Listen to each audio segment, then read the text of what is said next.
Blog Talk Radio.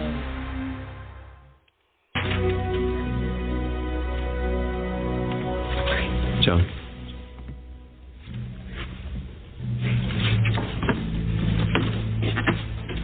Here, you ruined this.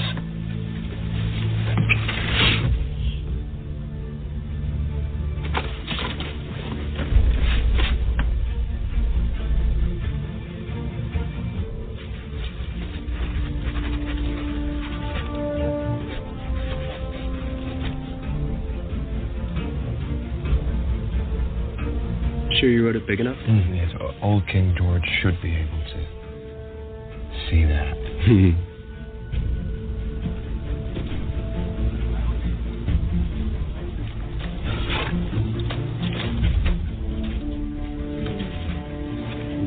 When in the course of human events it becomes necessary for one people to dissolve the political bands which have connected them with another, a decent respect requires that they declare the causes which impel them to the separation.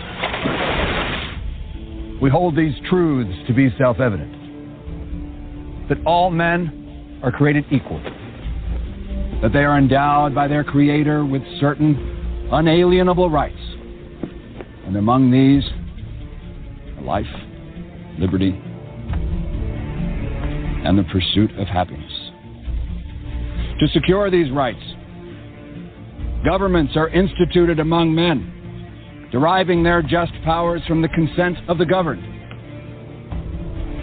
And whenever any form of government becomes destructive of these ends, it is the right of the people to alter or to abolish it and to establish new government. We, therefore, the representatives of the United States of America, do, and with the authority of the good people of these colonies, solemnly publish and declare that these united colonies are, and of right ought to be, free and independent states, that they are absolved of all allegiance to the British Crown, and that all political connection between them and the state of Great Britain is, and ought to be, totally dissolved. In the support of this declaration, with a firm reliance on the protection of divine providence, we mutually pledge to each other our lives, our fortunes, and our sacred honor.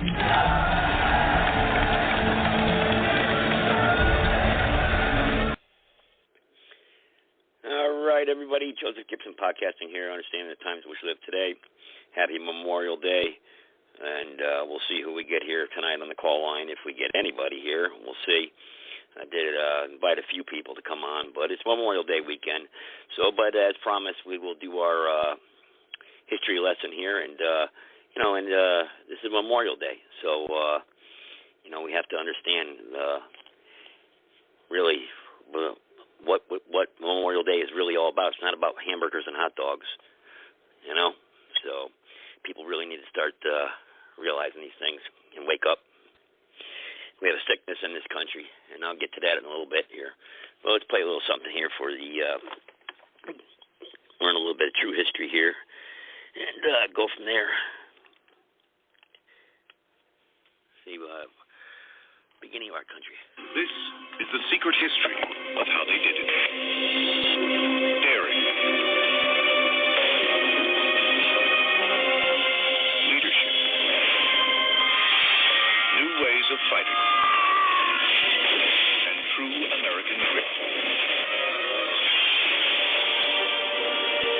We are pioneers and trailblazers.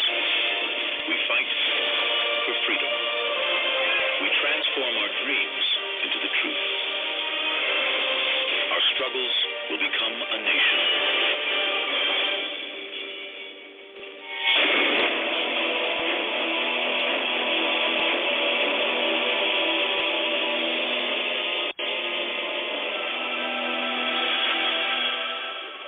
New York City, gateway to North America.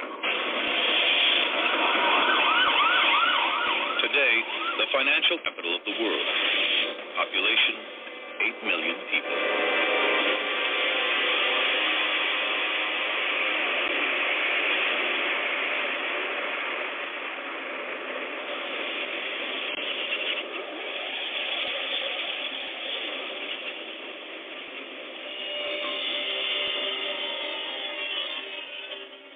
1776. This is a city of just 20,000.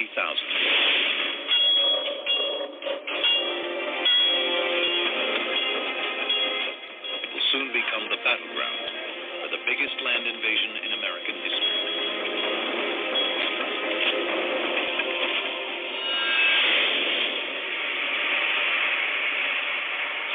From Wall Street, where 23rd Street crosses Lexington Avenue today. The rebels dig in to defend New York at Kips Bay. Commander of the rebel army is General George Washington. He has already driven the British out of Boston. A surprise victory against superior forces. They'll be back.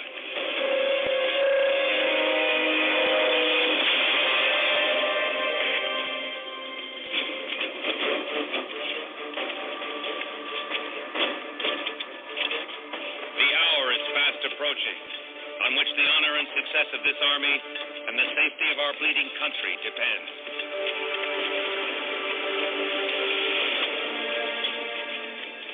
Joseph Plum Martin enlisted in the rebel forces at 15. Inspired to fight under Washington's command.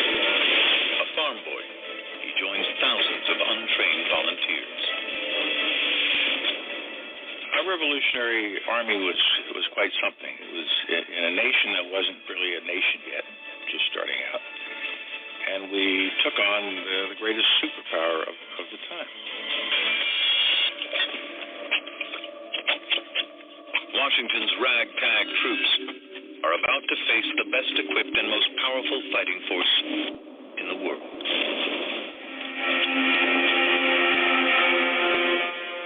June 29th, 45 British warships mass off Staten Island.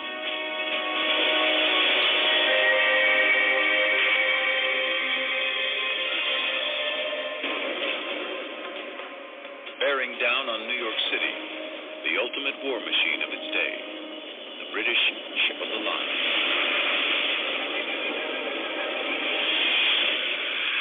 Each ship is made from over 2,000 century-old trees. Each carries hundreds more soldiers to the fight against the colonies. And each is armed with up to 64 heavy cannons. Capable of hurling a 24-pound cannonball at the speed of sound, delivering it to targets over a mile away. One ship of the line cost the equivalent of a modern aircraft carrier.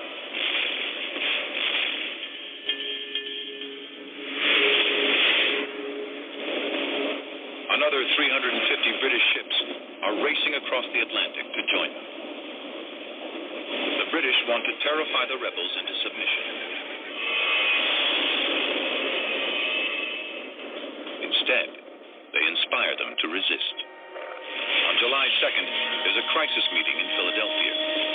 50 delegates, elected to the Continental Congress from the 13 colonies, hold an emergency session. They include radicals like Ben Franklin, Thomas Jefferson, and John Adams. What they're debating is nothing less than high treason. Total independence from Britain. The penalty is death. We're in the midst of a revolution, the most complete In the history of the world, it's the birth of American democracy. We have to extract a great expanse of blood to obtain it.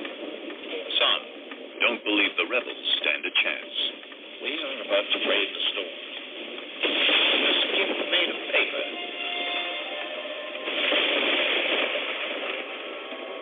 But the doubters are outnumbered nearly 5 to 1. On July 4th, 1776, the delegates ratify a document that will change the world. The Declaration of Independence. We hold these truths to be self-evident, that all men are created equal, and they are endowed by their Creator with certain inalienable think about that. They're saying that your rights come not from the king, not from the government. Your rights come from God. And furthermore, they can't be taken away from you. They are inalienable. Every group, black, women, gays, everybody looks to the Declaration as a way of saying we are Americans too. So the Declaration is the Google Fi, a phone plan by Google. With our Unlimited Plus plan, you'll get unlimited data, calls, and texts. The American creed. And among these are life, liberty, and the pursuit of happiness. You cannot help but be stirred when you read those words. And you feel the excitement of being on the cusp of something so profound. We can be free.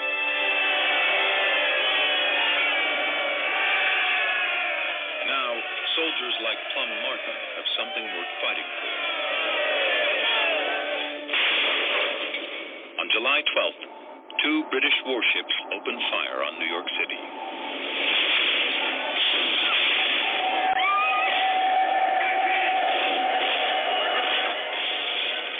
Must have been quite a shock, because New York up to that point was a pretty quiet city. It was a business city.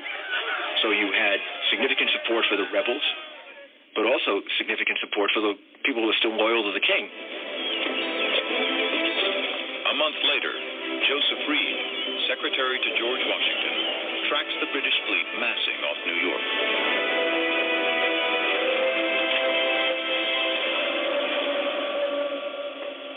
Over 400 ships, the largest British naval task force until D-Day.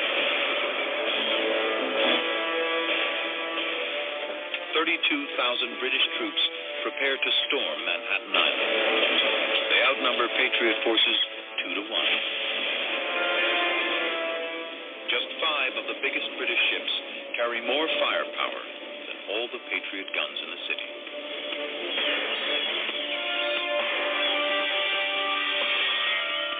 Reed is awed by the sight. When I look down and see the prodigious fleet they have collected, I cannot help being astonished that a people should come 3,000 miles at such risk, trouble, and expense to rob, plunder, and destroy another people because they will not lay their lives and fortune at their feet. It's the biggest attack on New York City until September 11, 2001.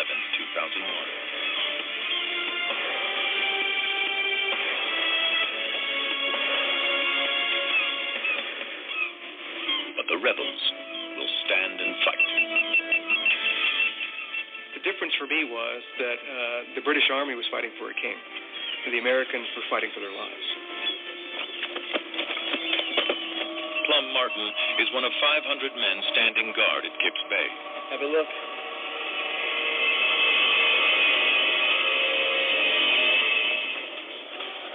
The first thing that saluted her eyes was all 4 ships at anchor, within musket shot of us. Phoenix. I could read her name as distinctly as though I was directly underneath her stern.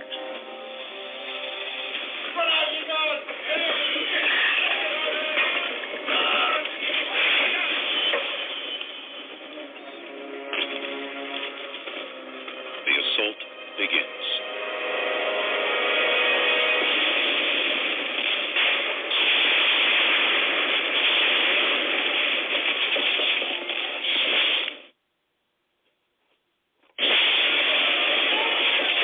September 1776. New York is under fire.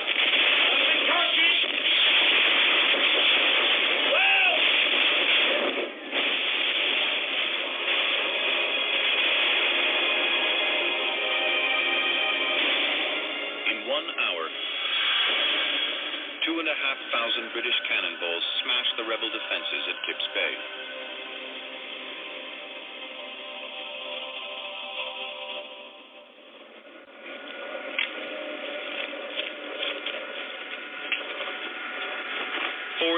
British troops storm Manhattan. Tough and battle-hardened, a British redcoat has 6 times more combat experience than a Patriot Army recruit.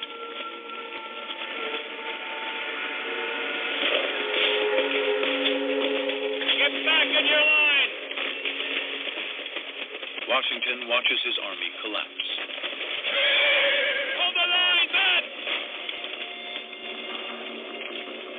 They retreat along an ancient Native American path that will later be known as Broadway. September 20th. New York, now in British hands, burns.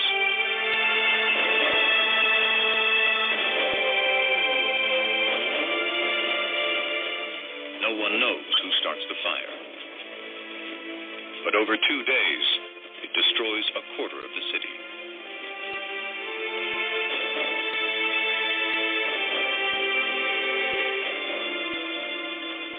It gives you a sense of the people who wanted to be free, how much they were willing to endure. The city being burned, the city being occupied, it gives you a sense of how much they wanted freedom.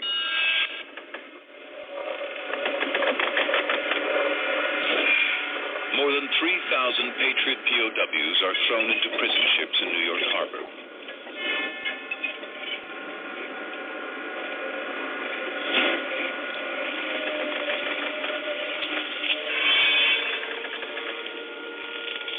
The most notorious is the HMS Jersey, nicknamed Hell.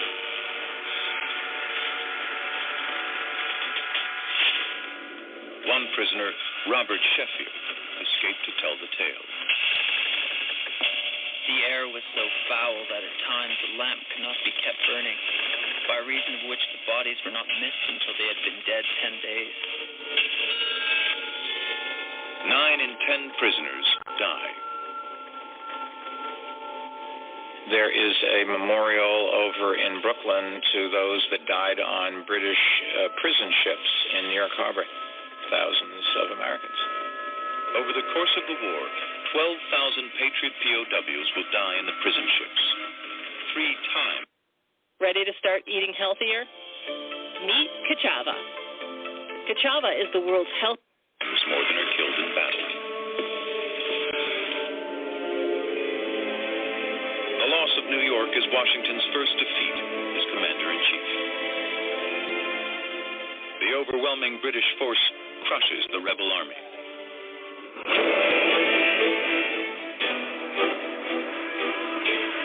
All right, everybody, we'll pause right there for a minute. Let me just shut that down there. I appreciate everybody that's listening. I had a couple callers down the line. I see one that's a buddy of mine here, and I'll patch him on through. He's got his hands up here.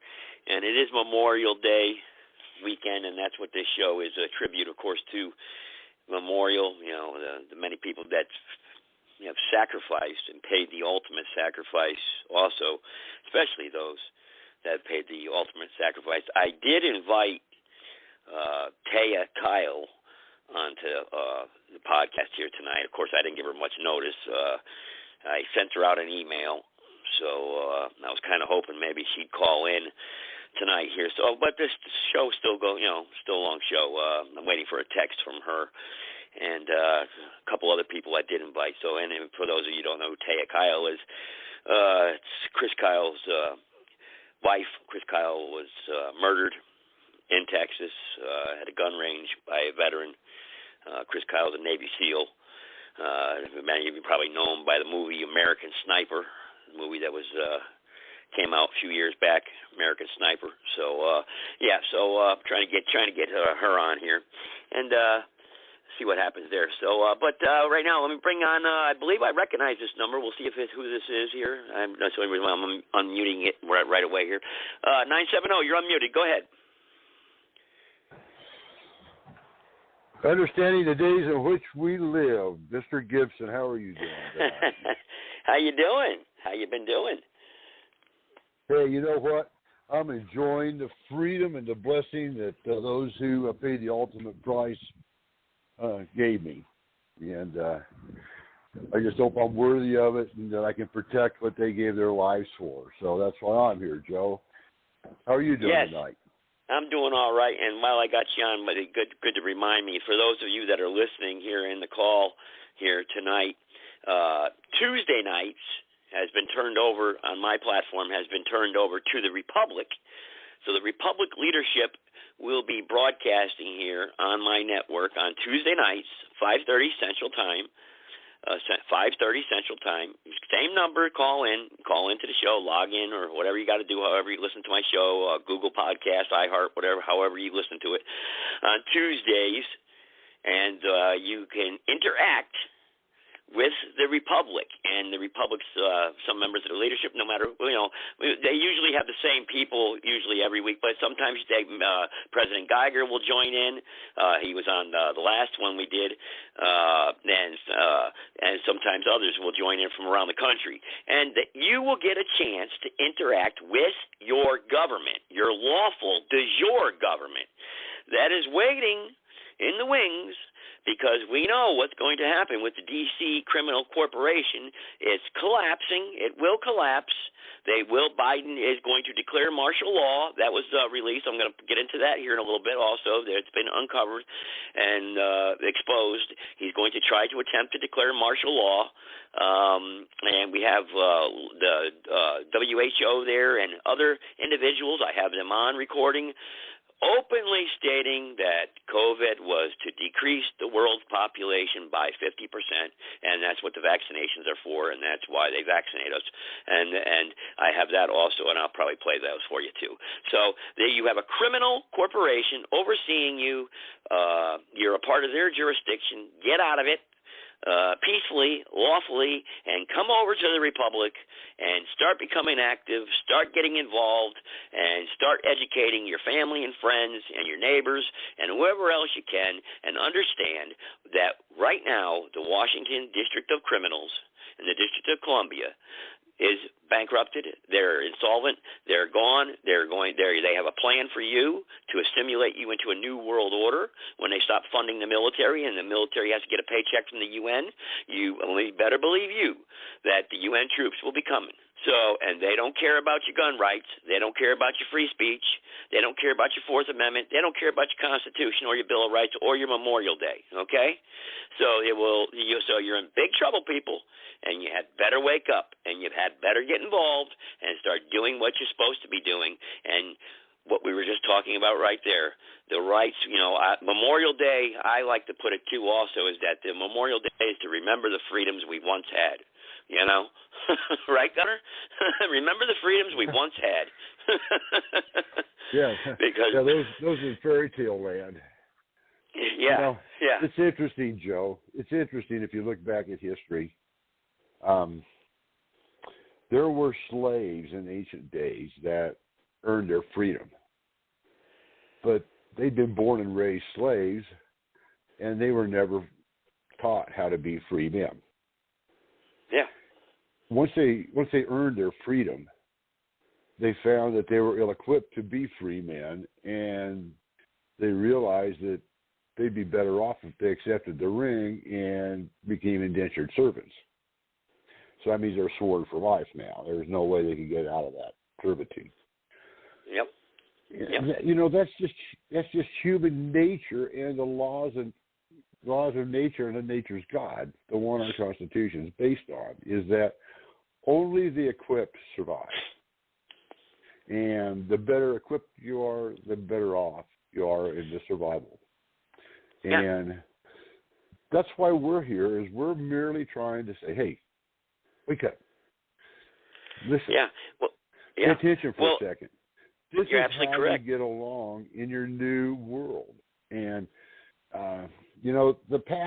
my pastor this last week and this week, he started preaching about revival. And I thought, well, that's cool. But he's going in a different direction. And he's saying, people, wake up. Your community is a representation of what you allow to go on and what you put up with and who you are. And it pushes your boundaries, and you allow all this stuff to go on. And really, because you allow it to go on, you're no better off than the people committing the crime. Really, you're part of the problem. And so the problem begins at the individual level. And if individuals, just like it will be representative in our republic, when the individuals come to that point of accountability and they say, I'm drawing a line, I'm going to stand, and I'm not moving because I'm tired of having 20% infringe upon my rights. Correct. And when we all stand, that'll happen. Yeah. Well, I got 2 minutes of something here to play right here. And it's about 2 minutes long. And this is what we're up against right now. And this is dangerous ground right here. And I'll let it speak for itself, this 2-minute clip here. The National Rifle Association convention is underway, and you can see former President. Oh, hang on. I got a little technical difficulty there. Hang on a second here, everybody. Sorry about that. I certainly do apologize for that. I had something else going on in the background there that I had forgotten about there. I apologize. But this is something that we need to pay attention to, and this is today's time. Stage right before that, Cruz went on to talk part about his speech about the tragedy in Uvalde. It is incumbent on us to understand what is behind these evil attacks. And hundreds of protesters, city leaders, and politicians gathered in downtown today calling for gun control now. The demonstrations happened right across from the George R. Brown Convention Center, and that's where we find Fox 26's Gabby Hart live from downtown. I understand, Gabby, you've been out there all day, and these protesters have been fired up. They are still out here. I can tell you they have been fired up and very upset. You can see them here to the right of me. They're holding signs, and they're facing off with the NRA convention, the people leaving this convention. If you take a look here across the street, as these people walk across the street and go into and come out of the convention, they've been facing off and yelling things at them. Now today during a rally where hundreds of people gathered, you can hear them behind me booing some of the people coming over, but candidate for governor Beto O'Rourke took the stage and addressed this crowd. Here's what he had to say. Those who will be the victims of the next mass shooting unless we act are counting on us at this moment. So please join us now or be left behind. On Friday afternoon, Beto O'Rourke addressed a crowd of more than 500 protesters.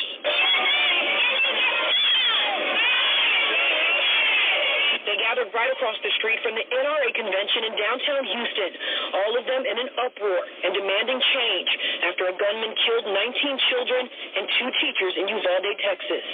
The time for us to have stopped Uvalde was right after Parkland. The time for us to have stopped Uvalde was right after Santa Fe High School. The time for us to stop the next mass shooting in this country is right now, right here, today, with every single one of us. Several other local politicians, including Congresswoman Sheila Jackson Lee, showed up and called out the NRA as well as the people attending that convention. So what I'm asking for the NRA to do is to cancel itself. Cancel yourself right now. Walk out of the building that is paid for by taxpayer dollars. I ask Donald Trump not to come, to cancel himself. Local organizations, including Black Lives Matter and Moms Demand Action, helped to organize the protest. Protesters holding signs, displaying graphic and bold messages regarding gun violence in our nation.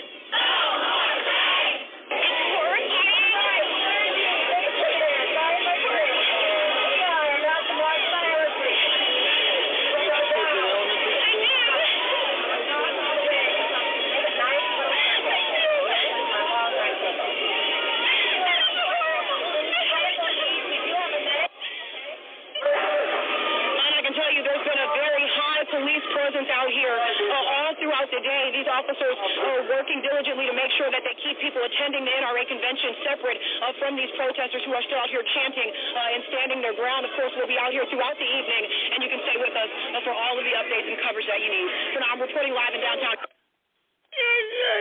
It's hard. Unbelievable. You know, but we have to cancel them out, these liberals. We have to.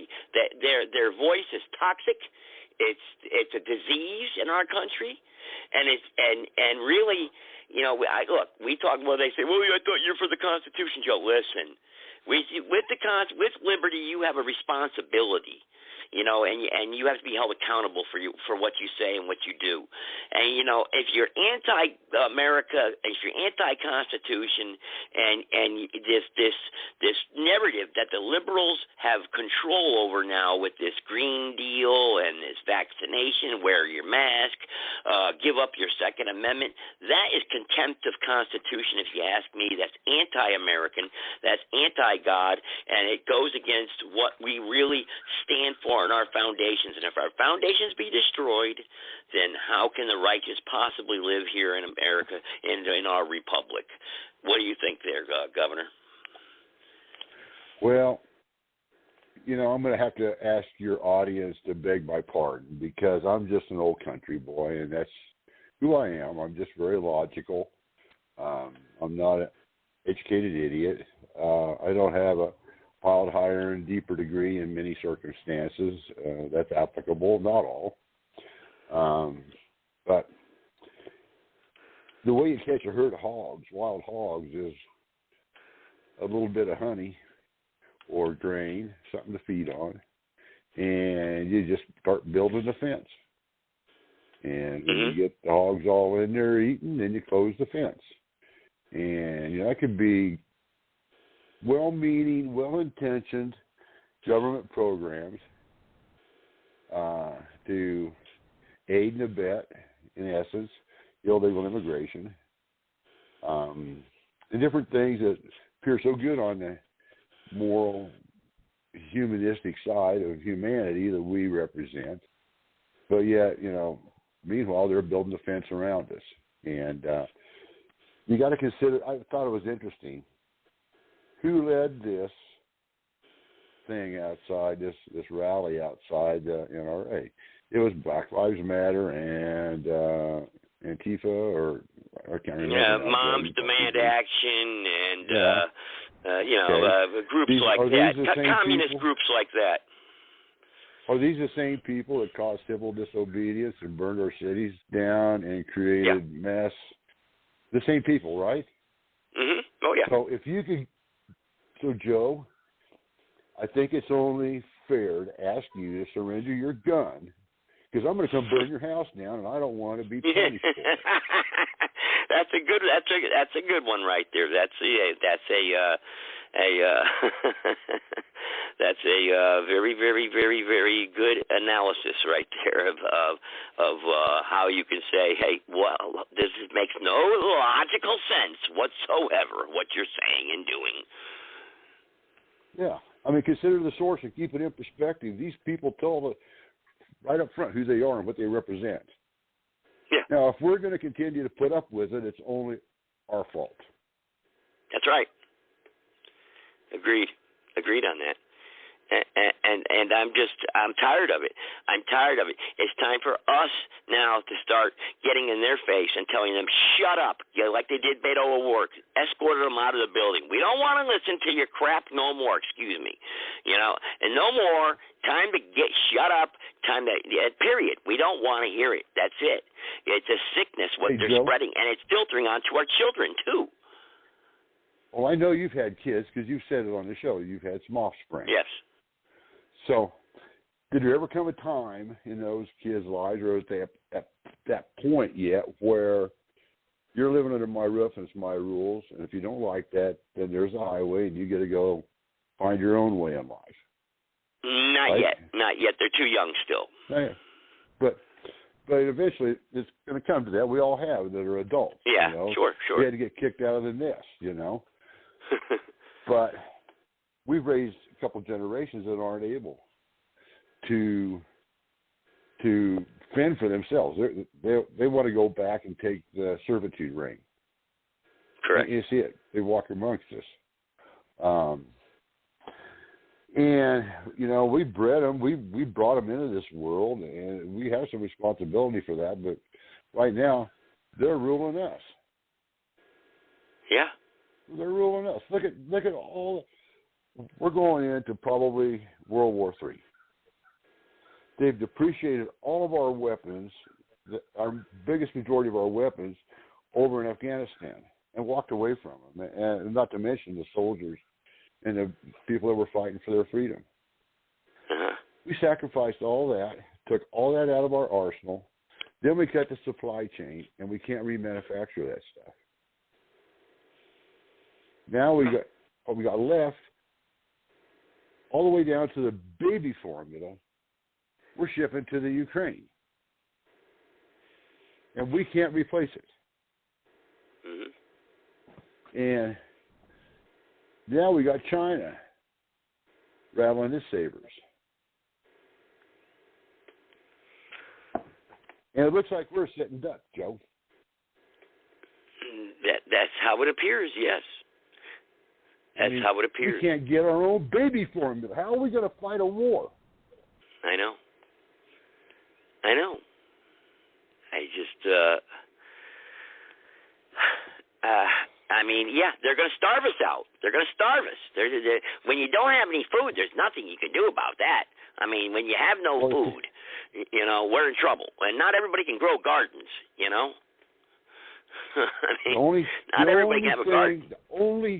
The only chess piece left that's of any concern is how many patriots own a firearm. Mm-hmm. And that can be taken care of with COVID and measles, mumps, and fear and suicide and misinformation. And I believe that I was with a think tank today of some pretty astute people. And all of us came to the conclusion that this shooting down there at the school, that was a staged event. Absolutely. All the earmarks. Even down to the photos of a woman who was a teacher in a previous school shooting died in that shooting. And she died again in this last one in Texas. Yeah. But that's how desperate they are, that they're making us, they're feeding the fear, they're in every area of our life. And why can they do that? Is because we have allowed them to do it. Just like that mouthy kid that needs to get kicked from the nest. We created that kid, and we can take him out. I know my mom told me that. I created you, and I can take you out. That's our responsibility as parents, is to be liable for what we create. Yep. So our forefathers created a corporation because we were bankrupt after the Civil War for we the people. It's like a corporation or like a trust. And it's gone astray. They've infiltrated it. The bad guys, the bad kids have taken control of it. And it's only just a handful of people that are running a business that's our inheritance. Yeah. When are people going to grow a set, man, and step up and say, on my watch? And the way they do that is lawfully, peacefully. It's with jurisdiction in the republic. You bankrupt it just like Pontiac got bankrupted, and we go on with life. That's it, Joe. Yeah, and but we have our people. We criticize, these people, which we should. But hey, look, man, we're on a podcast show right now. My phone lines, I got people on the call here tonight, but my phone lines should be flooded with people of like-minded sources such as ourselves. They should be flooded with people wanting to sound off. And because I know it's built up in people. I heard it the other night when we were doing the podcast on the Republic platform there, on this platform. And you know what? Everyone should be sounding off, and because look, I don't know everything. You don't know everything, and so everyone can throw their ideas, their solutions, their complaints out in the open here, openly on this podcast. That's what podcasting is and means, so that we can communicate and network together. But instead, I'm sure everyone has a hot dog party to go to tonight, or they're maybe watching an NBA basketball game, or you know what? I mean, you even said yourself you had company tonight, and you got, but you still made it. You sacrifice. You're a dedicated patriot. That's always that's why when you can't make it or you can't show up, I know it's for a legitimate reason. I don't doubt your word for a second. When I ask you, I say, Jim, why don't you join me tonight? I know, if you say, Joe, I'm sorry, I can't. I know it's legitimate. That's what I'm trying to say. Because that's what we have to start doing, too. We have to start calling out our fellow patriots here. We got to start calling them out and saying, hey, enough is, either you're with us or you're not. Because talk is cheap, Talk is real cheap. I mean, that's how I see it. What's your thoughts on that? Well, it's not about me, Joe. I accepted this assignment. Just to be clear, the corporation was bankrupted. Somebody had to step up in the creditor's aisle and start the process of the liquidation of the corporation. Mm-hmm. So I took a representative governance according to the Constitution and Northwest Ordinance, and so it took patriots like yourself and myself and others to temporarily fill these seats of office as a representative by the people, whether they realized that they were who we were representing was them, and whether they knew it or not. And we are holding the keys in that financial settlement. And interestingly enough, by treaty, it keeps the UN from stepping in and saying, oh, your country doesn't have a government. Because without us, that would be the case. So that's how I got involved. It was because I was one of a handful of people that agreed to accept the assignment. So when I'm on this show, I'm not on this show for me. I don't have any kids. I don't have any grandkids. I don't have any family. Okay? I ought to be on the lake fishing and enjoying the last of my good life while every road burns around me. But it ain't the case. I accepted. I took an oath, and I'm here standing in the gap, waiting for the people to flock on in and say, hey, I want to be part of that class action suit. I want my piece of what my forefathers died for. And that's what we're celebrating this weekend, Joe. Amen. And just real quick here, this is what the enemy is promoting out there, folks, and this is real. Prohibit people with dangerous histories from having guns. People with dangerous histories should be prohibited from having guns, period. Federal law prohibits gun possession by certain categories of people. States also set standards for who is too dangerous to have guns. People prohibited by federal or state law will fail a background check if they try to buy a gun from a licensed dealer. And this is the solution here that they offer here. Let me click on that. This is a solution here. Let's see, solution. Prohibit people from, let's see here. Federal law prohibits, here we go, convicted felons. Abusers under final domestic violence restraining orders are convicted of misdemeanor domestic violence crimes if they have been married to, lived with, or have a child in common with the victim. People with dangerous mental illness, fugitives from justice, unlawful drug users.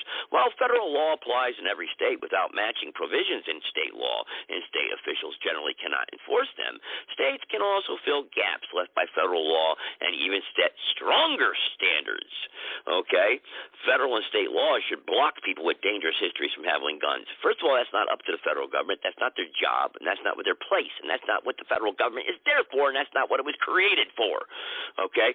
Abusive dating partners.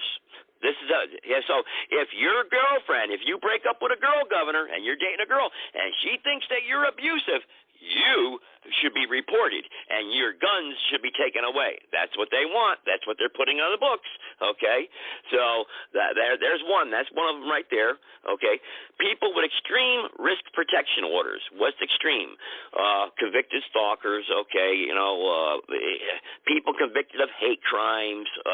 People with mental illness that pose a risk to themselves or others.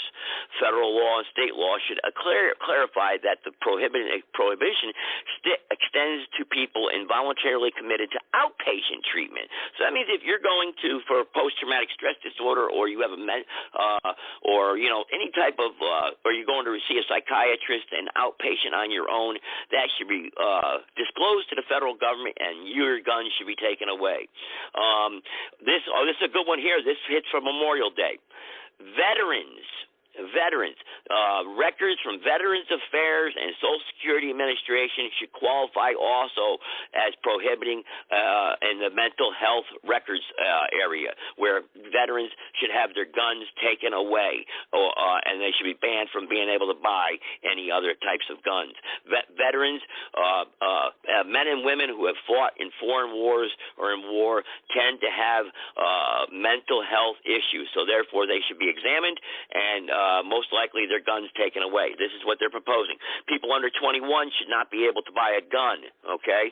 So that means laws may provide exceptions for 18 to 20-year-olds purchasing manual-operated rifles and shotguns typically used when hunting, okay? First of all, the Second Amendment isn't for hunting, okay? So those of you out there, it has nothing to do with duck hunting. People recently convicted of a violent misdemeanor. So now they want to go to misdemeanor crimes now. That means if you have any type of misdemeanor crimes, you should be blocked and your gun should be taken away. People with domestic violence restraining orders, that's already in place now, already in most states, red flag laws. They want to increase the red flag laws. People with outstanding warrants. Okay, that means if you have outstanding warrants, your gun should be taken away, or if you have a warrant served on you, all warrants for anything, any type of crime, your gun should be taken away. This is before you're convicted now, folks. That means if you're accused of a crime, that's what they're saying here by warrants. That means if you have any type of action in court or any type of case pending in court, your gun should be taken away. That means you're already guilty until proven innocent. That wipes that out right there. Other people who pose a risk to the public safety,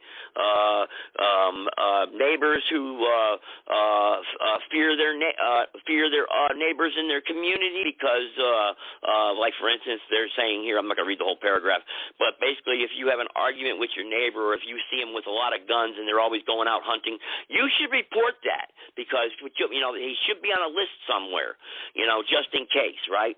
This is what they're proposing. This is what they want, folks, and this is the legislation that they are squeezing into states all around the country, and it's going to be implemented. And this is how they're going to squeeze the Second Amendment. And of course, they want a national registry.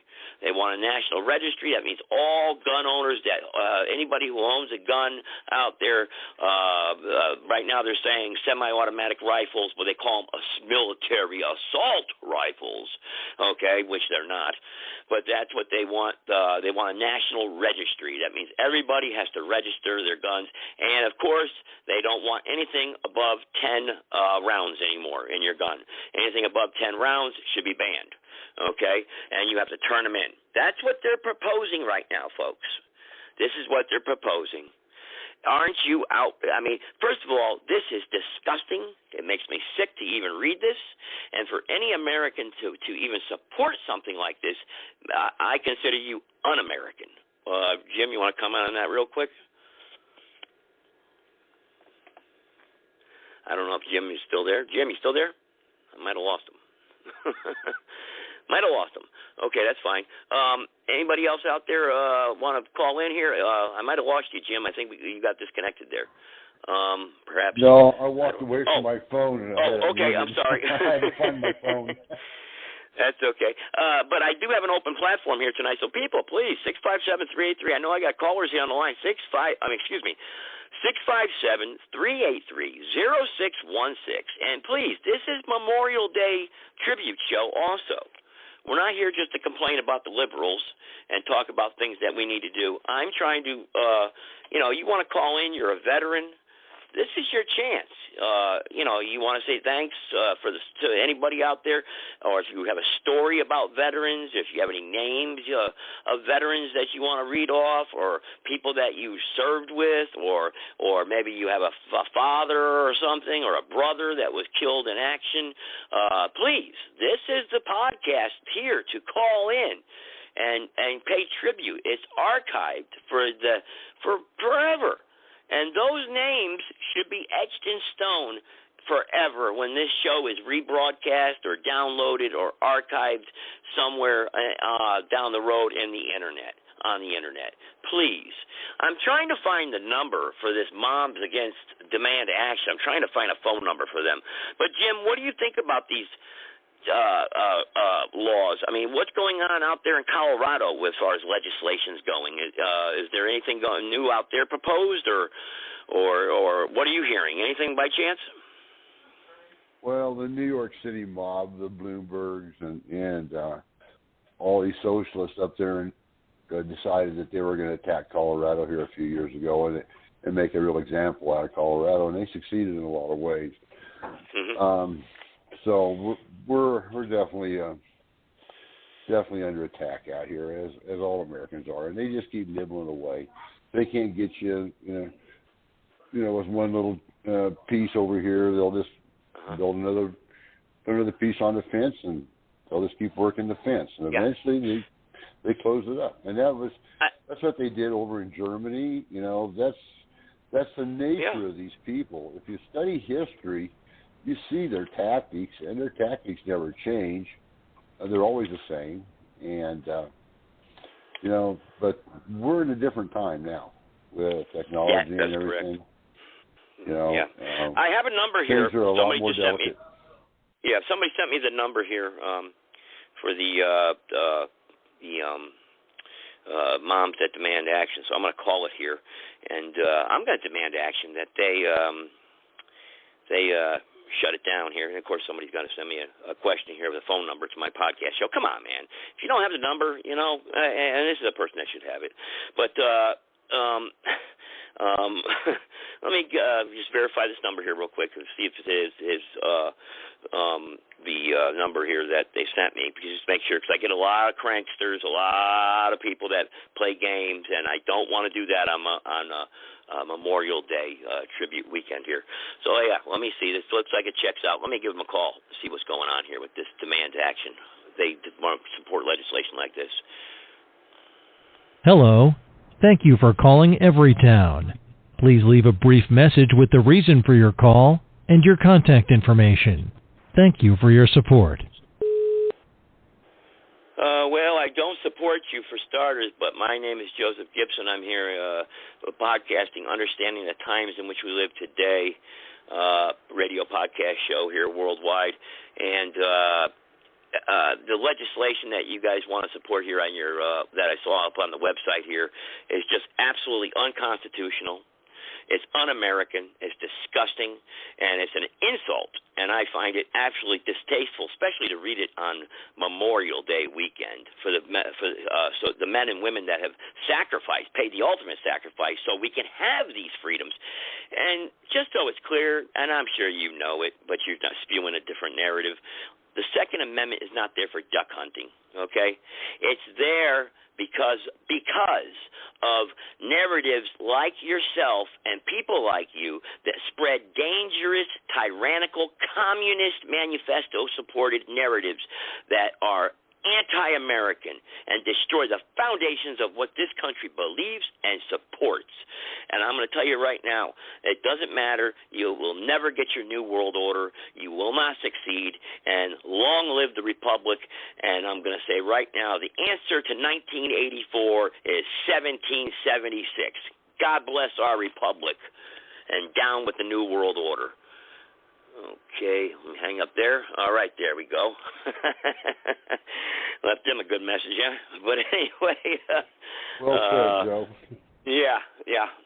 You get me going in front of a microphone, let me tell you. I'll get out there, and I'll really get them going up and marching up and down. But look, it's not about me like you said, Jim. It's not about me, and it's not about you. It really isn't. And the thing of it is that, what do you think? You think You think Biden's going to get his martial law? You think we'll even make it to the next election for the corporation? Yeah, Joe, we're gonna see some more discomfort, and we will see martial law. But just like everything else in this sting, that military sting that we've been witnessing, it's deception at its finest. And so I appeal to the patriots among us that, want to get out and, fight to the last breath. This isn't the hill you die on.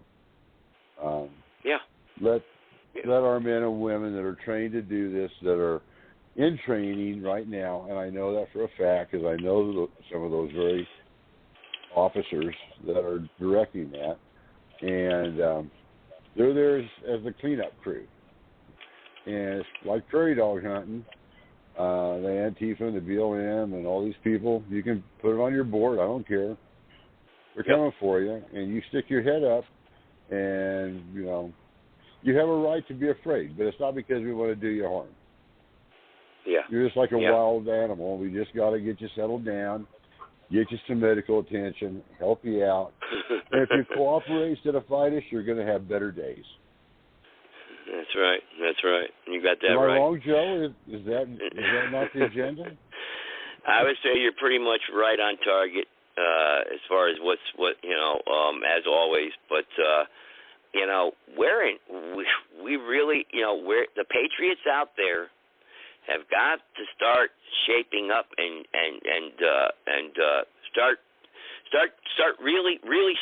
begin doing something more than what they're doing now. I'm saying lawfully now. I want no one to misconstrue my words and take it any way out of context.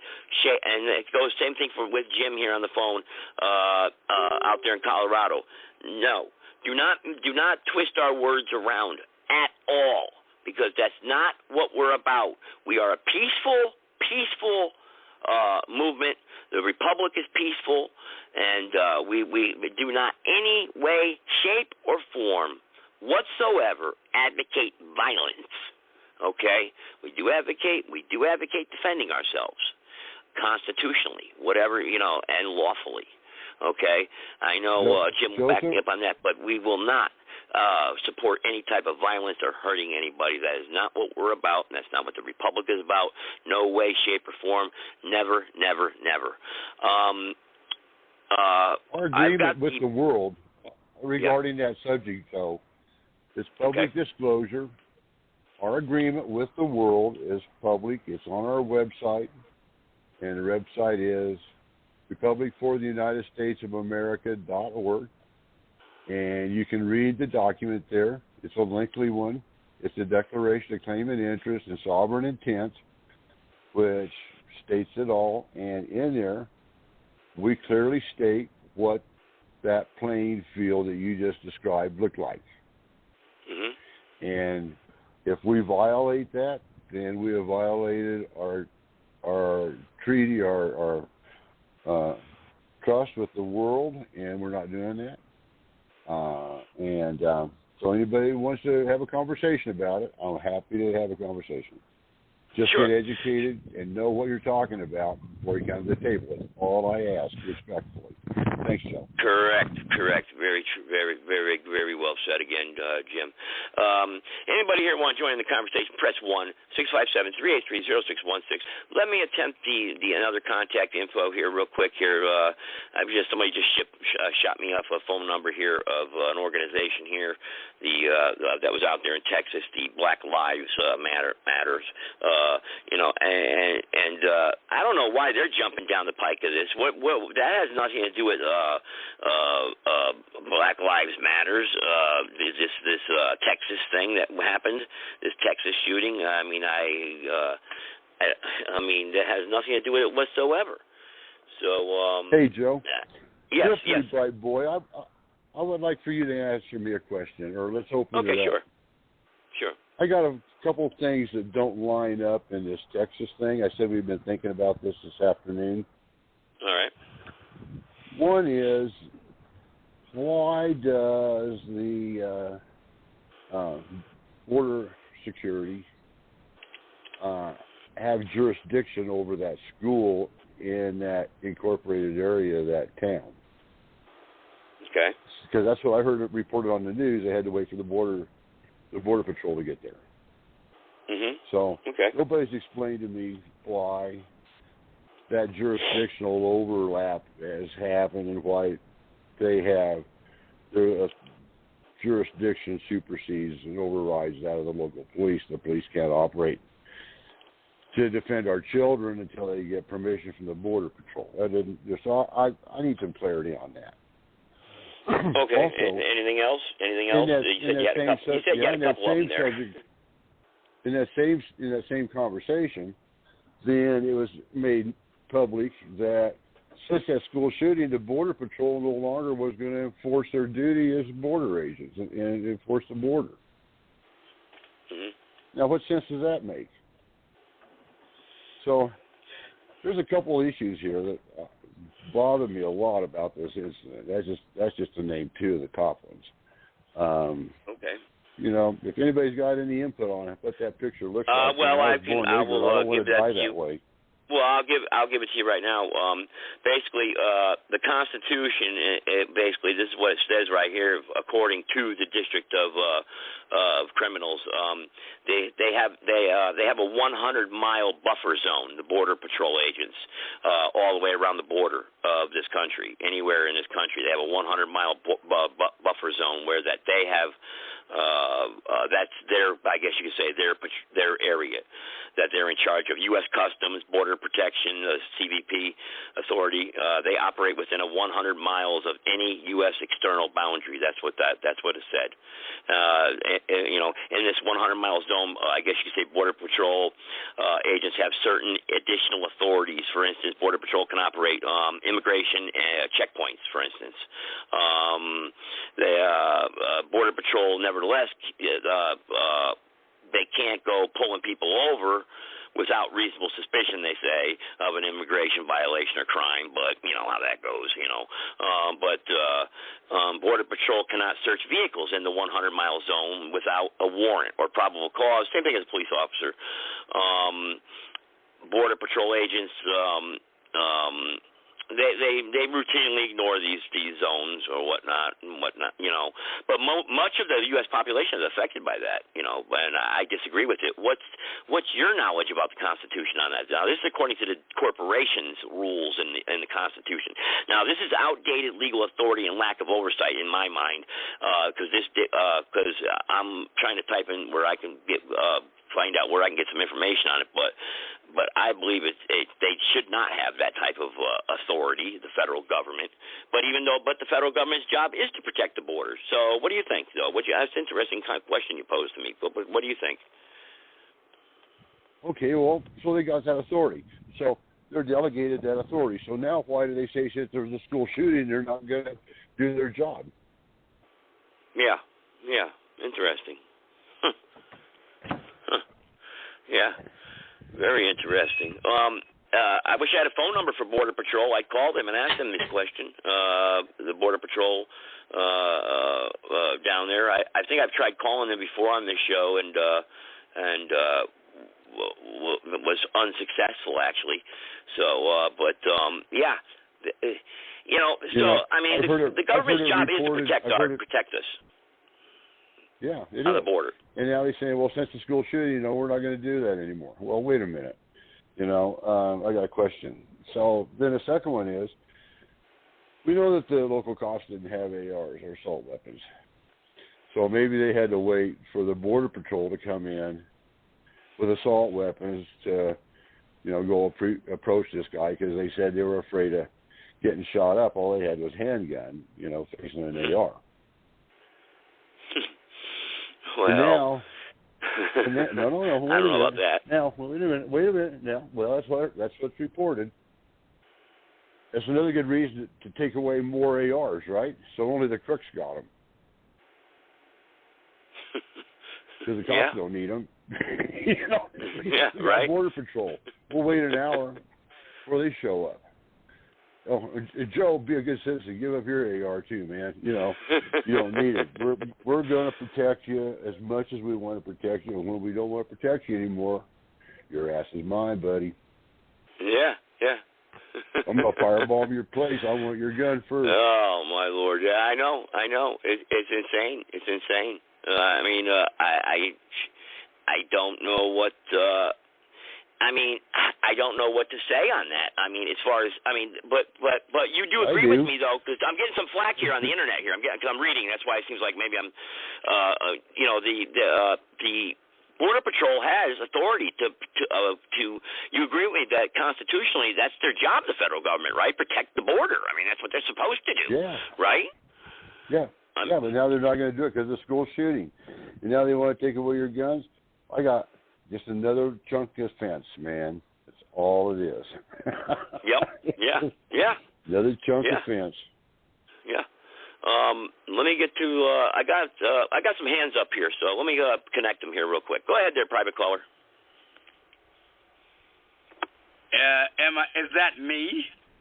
Oh, friendly voice. Haven't heard you in a little while. So how you been, man? Yeah, welcome. I have.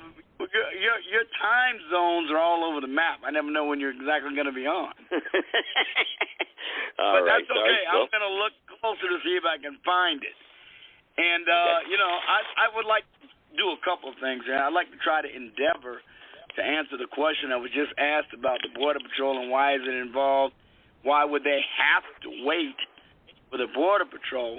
And, yes, the Border Patrol does have a 100-mile buffer around the border, but that's to enforce federal law, violations of immigration law, and federal law generally. They can enforce any federal law, although that specifically is not their bailiwick because they're federal law enforcement officers. But what was going on in Uvalde was a violation of Texas law and ordinary state law.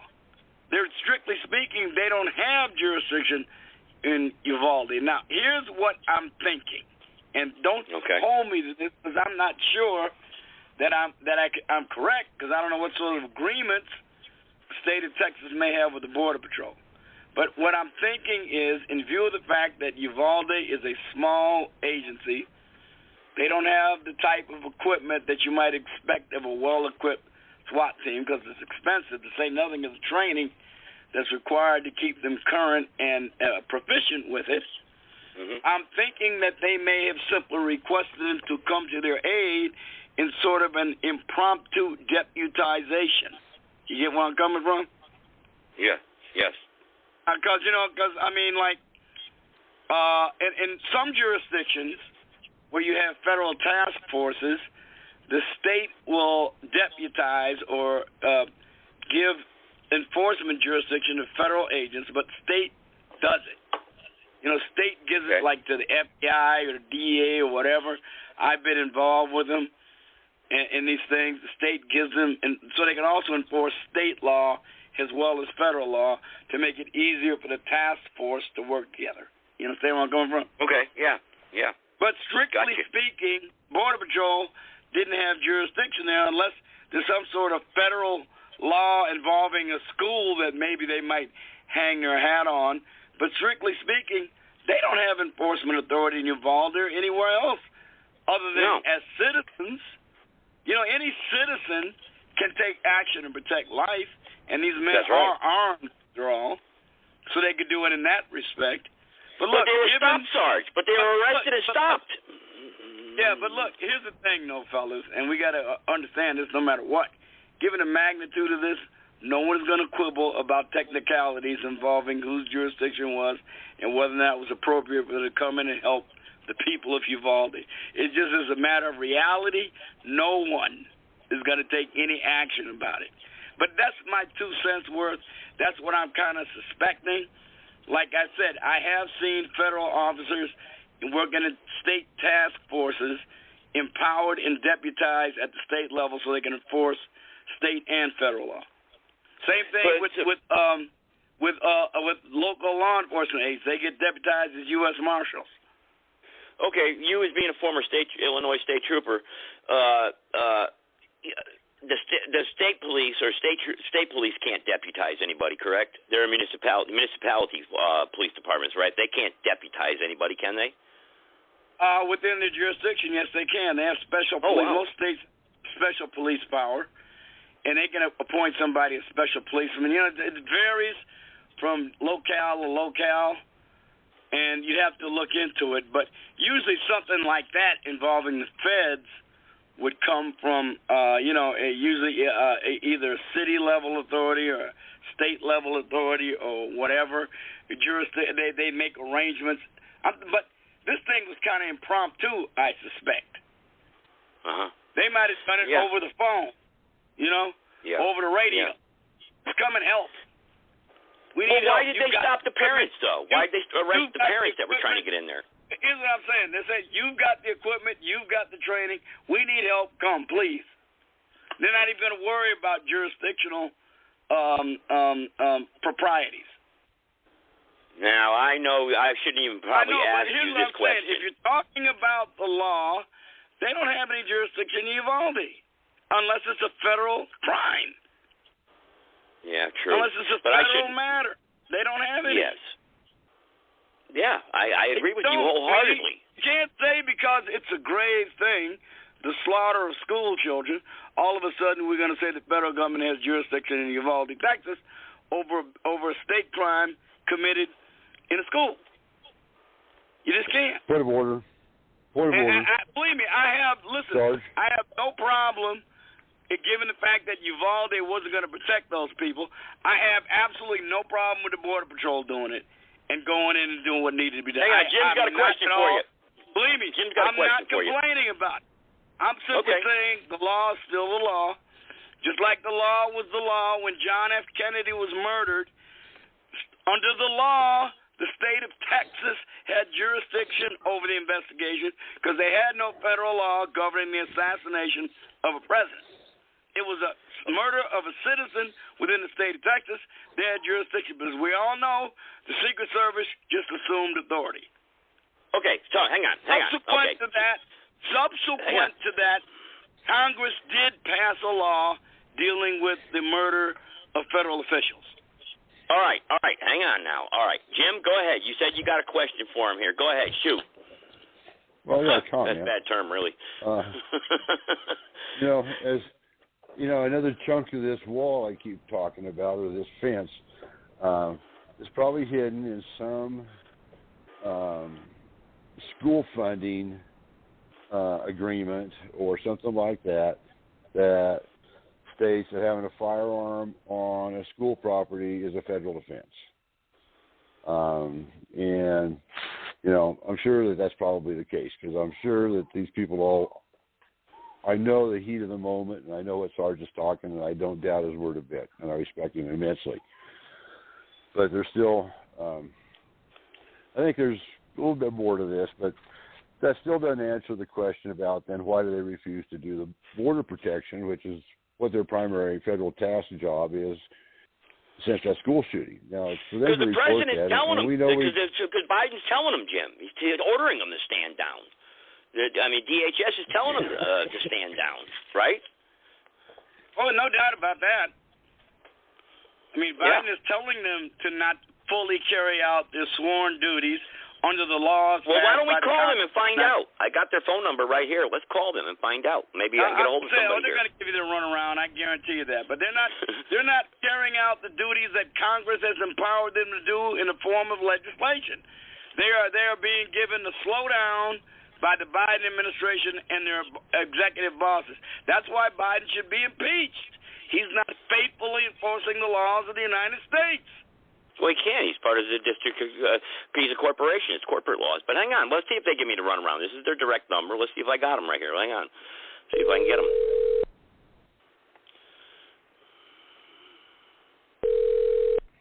You have reached the Customs and Border Protection 1-800-BLR hotline. Para informar sobre el tráfico ilícito de carga en el área de San Diego, oprima el número 6. Para todo lo demás informes, oprima el número 2. You may leave your information on our automated voicemail system. Please listen to each of the options before making a selection. To report Customs and Border Protection fugitives, suspected child pornography, or other violations such as drug smuggling, money laundering, or import-export violations, press 1. If your information concerns Customs and Border Protection fugitives, child pornography, or other violations of urgency and you need to speak to a Customs official, press 2. If you wish to report official corruption, fraud, waste, or abuse by a Customs and Border Protection employee, press 3. To report on imported products manufactured by force or child labor, press 4. This is what everyone has to go through. General information, Customs and Border Protection Services, press 5. To report cargo smuggling in the San Diego area, press 6. If you wish to have these options repeated, press 7. See if they run them back through me, because it doesn't give me an option to press a dot number here. So your call is being answered by Audix. Extension 1062 is not available. To leave a message, wait for the tone. When finished recording, press pound for more options. Record at the tone. Of course not. Of course not. Let me hang up there. I got another number there. I thought I was going to get a direct line. Let me hang up on them there. I see it doesn't give me the option to press 1 or 5. I wish it did. I could do it through the direct connect, but I don't want to try that because sometimes that acts up on me. But yeah, I mean, I can barely understand her, hear her anyway. But they, but they're corporations, Sarge, and the governor knows this. They're not how do I say it? They're not bound by the Constitution. They don't have to. They don't have to obey the Constitution. That's why people don't understand. That's what they're so confused about. They don't understand this. They don't get that. That this is not. There's no law of the land that is higher than the Constitution. None. No law. The Constitution is the supreme law of the land. Period. Yes. In the story. Nothing more to be said. So the Border Patrol, given the fact they derive their authority from a law passed by the Congress of the United States, the Immigration and Naturalization Act, that's where they get their authority. That means they are bound by the Constitution. I don't give a damn what they say. Okay. You're bound by the Constitution. That's Hang on. We're dialing them out. Look, it's like when I was a military policeman, right? They would tell me, Welcome to the U.S. I Customs and Border Protection Information as Center. the military policeman to make an arrest other than people who are subject to the Uniform Code of Military Justice, or I could make an apprehension on federal property or on a military post, but we got to turn civilians over to the FBI because we don't have jurisdiction. Which how constitutional is that? Sorry, the FBI. What I'm doing is making a citizen's arrest. So that's what they were telling me. I have no jurisdiction as a military policeman over people who are not subject to the Uniform Code of Military Justice, or not on federal property, or say you're not over, or if you're overseas. Now it's a different matter. Off the continental United States, then you're going to have jurisdiction over anybody that you're given authority by the commander in your theater. But when you're in the United States, the only people you have jurisdiction over are those who are subject to the Uniform Code of Military Justice, or when they're on military reservations. Okay. This Texas Border Patrol, what station were they closest? Or what were they? Were they Sanderson Station, Alpine, Sierra, or Fort Stockton? Which one were they? Does anyone know? I'm not sure by which one it was by name. I'm not sure which one, but they're all governed by the same rules, pretty much. Well, I just want to know. I have direct lines to them. Instead of going through that voicemails nonsense, if I can find out which one they were, I got the phone numbers here so I can get a live human being on the phone instead of talking to a voicemail. That's why I was asking. I didn't know which one they were a part of. Well, one thing sure though, we have to order these people, make sure these people stick with the Constitution, because the Constitution is supreme law of the land. Nothing is supreme to the Constitution when it comes to rule of law in the United States. Nothing. So they have to abide by their authority comes from the Congress of the United States. They were created by legislation passed by the Congress of the United States in 1924. Okay, Jim, do you have a comment on that real quick? what Sarge? What he just said right there. I do. Okay, go ahead. I do. Sarge, you have no idea how much I respect you as a person. We've visited many times on this radio or this talk show. I know that you're a man of integrity, and that your oath is your oath, your word is your word, and you're a man among men, and I have no doubt about that. What I'm referring to is the third bankruptcy of our republic, in which King George instituted a corporation which took us from common law, which is the laws of nature and nature's God, the one our Constitution refers to, that it's based on, and took us from God's law into man's law, which is codes and statutes. And since 1871, this has been in play. They've gone so far as to change in the Dictionary Act the meaning of words. So when you check on that little box and it says you're a citizen, what that says is that you agree that you're under contract with the corporate government. And so you're working in a different jurisdiction, and you pointed that out extremely well when you talked about the different jurisdictions that all overlapped and overlaid each other. And so what has happened is that the created took control, and the people became apathetic and miseducated, while the thieves took over the hen house. Now that has been exposed.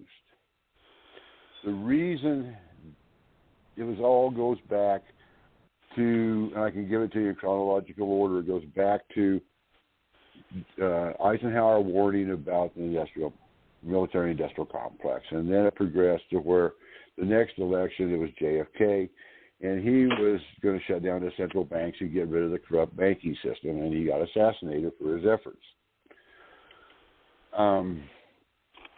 Then came along, all this time the government was going further and further in debt, and we'd helped out other countries around the world and gave them our money and printed up more money that became worthless when we went off the gold standard and went on to total fiat money, which is good faith and promises of a bunch of crooks. As long as they can get away with it, and they're not getting away with it anymore. And the world is going now away from good faith and promises back to an asset-backed system. Now, how do I know that? I know that because I'm personal friends, longtime friends, with one of the people that sat on the level worldwide to do audits of each country's assets on a platform of so that we could bring equality into the picture rather than who has the biggest hammer. And so the farm claims came about in the 80s when General Roy Schlesinger retired.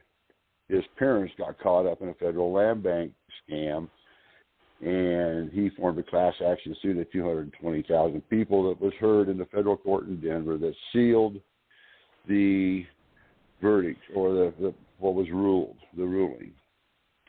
The reason they sealed the ruling was because I know this because I was personal friends for several decades of one of the original families in that 220,000. And they got to know, not take home a copy, but they got to know what the ruling said. And the ruling said that the Federal Land Bank was an illegal corporation. They had illegally stolen the people's properties, that they were run by another illegal corporation, which is USA Inc., and they were facilitated by an illegal banking system, and it demanded the takedown of all of that. And the outcome of that was known as NESARA, National Economic Stability and Security Act. So then what happened was Bush came on the scene, the enemy, and he announced the New World Order. Then along with the New World Order came Agenda 21, Agenda 2030, and that was to hit us with COVID and misinformation and starvation and start eliminating the world's population down to 5% of what exists. And even Coots wrote about it in his Dark Eyes novel back in 1981. And they came up with their own form of Klaus Schwab, and they call their thing Nasara also. But what it is world dominance of the financial system. So now we have a crossroads worldwide, and the evil ones are deeply entrenched worldwide, and it's hopeless to the world to see the end of the picture because it's already been told to them, it's already been implemented on them. And along comes Trump. He goes, guys, if we just get our shit together, we all serve as free men, and we all agree to be moral and just and righteous people, and we get rid of the enemy that controls us, these secret organizations, these behind the scenes, the deep state. If we would just get together and each of us collectively, 209 nations would come together, we could rid these people of their power. And we'd have our world back. And if we don't, we're going to be indentured service the rest of our lives for those that survive. And so that's the battle. You're talking about Nasara. Nasara, you said, right? Nasara? There's two Nasaras, one by Klaus Schwab in the New World Order, and one by the dictates of the federal judge in Colorado that now, what about the Republic. Yeah, what about the Nasara, the National Association of State Retirement Administrators? No, it has nothing to do with the subject we're on. No, it has nothing to do with it. Well, it has to do with public retirement, and the National Association of State Retirement Administrators has to do with all the retirement funds that the banking system, the public pensions assets. I am not denying that exists, that entity. Okay. But that is not part of the conversation. Okay. I was just making sure, Jim. That's all. Because I had somebody that posed a question about that. That's all. That it was. They're talking about. I'm sure that they are correct. But it has you're talking about $4.3 trillion here. That's why that's kind of important. It has nothing to do with world dominance of mankind through every means possible. That's just another tentacle of the octopus that happens to have. I got you. Okay, got you. I understand that. But yeah, and it is. You're right. It's a tentacle. It's a joint venture of the Center for State and Local Government Excellence, and it has has $4.3 trillion involved in it. But yeah, I agree with you. And a lot of people have been, their money has been stolen, and I know it's a fraud. I got you on that. I just wanted to bring that up because somebody posed a question about it, and it was in Texas, and they're in Texas, so that's why I wanted to, So, but go ahead. So let me finish the story. Okay. It's quick. Okay. So when the Republic filed their documents, go on our website, read what is it, Joe? 170 pages or something like that. It's a lot of reading, and it takes a little bit of time. Yes. But it's our declaration of claim and interest on the assets of the corporation that's going bankrupt. And we, the people, created it. We, the people, deserve our inheritance. And without us standing up and receiving an inheritance that's given to us, we ain't going to get it because nobody's going to shove it down our throat. It's a nation of free will. But there are those that are in line and recognized by the world, our flag's recognized by the world.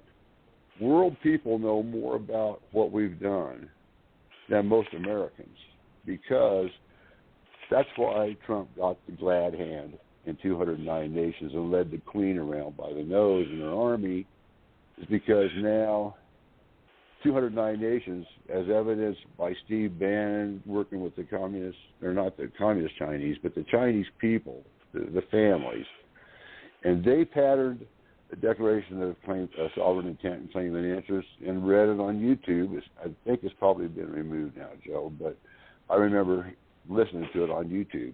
It has. 209 nations have studied what we're doing here in rehabilitating our original God-given republic and adopting our lawful one, and eliminating this bad influence that has taken control and is going to take us to 5% if we don't stand up and do something. Yes. Jim, is dated April 30th.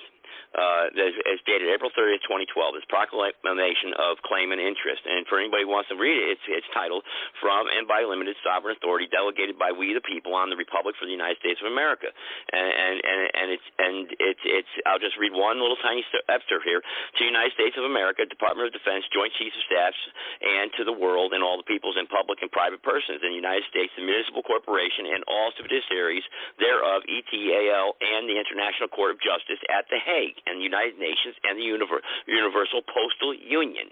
Okay, and it goes on, and then you go into the reading, and if you read this document, it's 147 pages, stamped, sealed, and delivered. Secured ID, it's got the secured ID stamp on it, and was brought to The Hague, and it lays it all out for you people. Why things are the way they are. Why, I was just debating with Sarge right there, why these government officials, Biden, doesn't have to obey the Constitution because he's not operating under the Constitution. He's a bankrupted corporation. He's a de facto. He's a phony. He's a fake. It's a fake. And that's why they get away with what they get away with. But you know, they control everything, and they've taken control, and we've been, like Jim just said, we've been blinded for so long, and we've had good men like Sarge, myself, many people who have served this government and have fought, and many people have bled and died, and we believe in old America, the glory and whatnot, but we've lost our way, we've lost our history, we lost our real government, our real Constitution. It's an act. You guys are corporate actors. That's why they don't that's why they don't answer you when you call them. They don't have to. And that's why they get away with what they get away with and the crimes they commit. That's why they ship the cocaine and crack and fentanyl in this country and get away with it. You know, and it's an evil system, trafficking men's souls. That's what, you know, it's a well-oiled machine. But they can't get away with it if we the people say, wait a minute, man. This is what happened back in 1871. This is what happened here. This is what happened here. Here's the paperwork to prove it. We go up there, and they can't. They have to stand down. The de facto has to stand down to the de jure. They have to in law.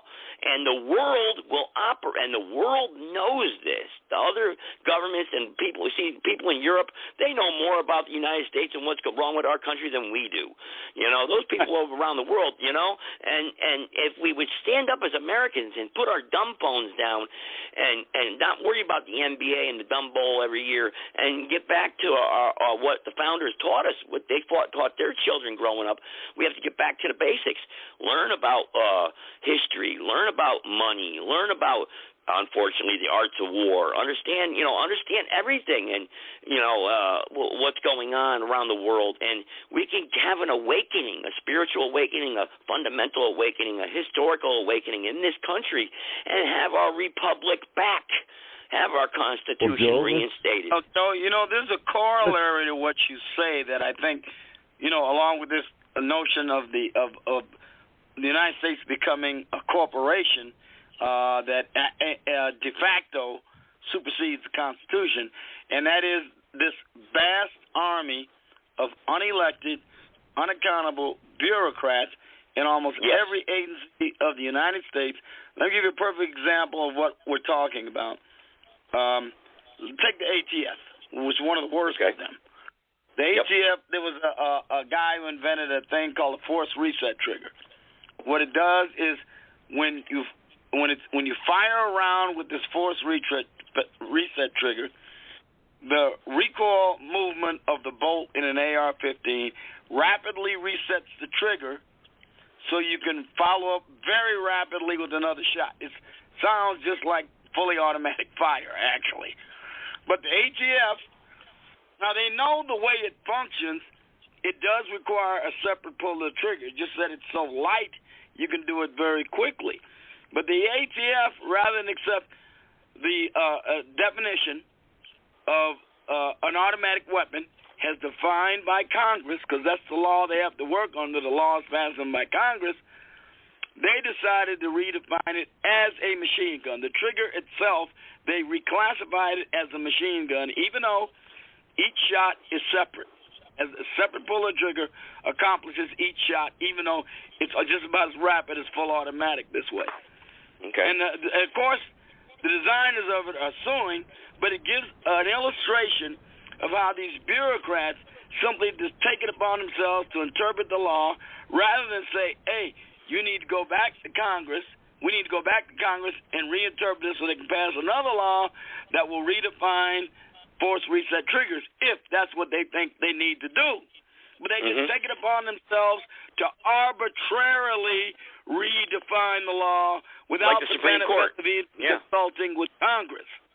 Yep, like the Supreme Court. What The Supreme Court part doesn't of make the don't laws in be this country. infringed upon, don't you understand? This shall not be infringed upon. It's really simple English.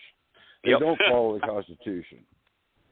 Yeah, not for them. Yeah, that's right. But let me try this one real quick, and if I get a voicemail, I won't run it through there. But this is a direct line supposedly to the Border Patrol and their office, and they're going to stand down now. You say, Jim, they're not going to defend the border, but we're going to order them to defend the border here. So let me give them a call here. Well, and the news is reporting that they are not. Here it is, Jim. Hang on. The border.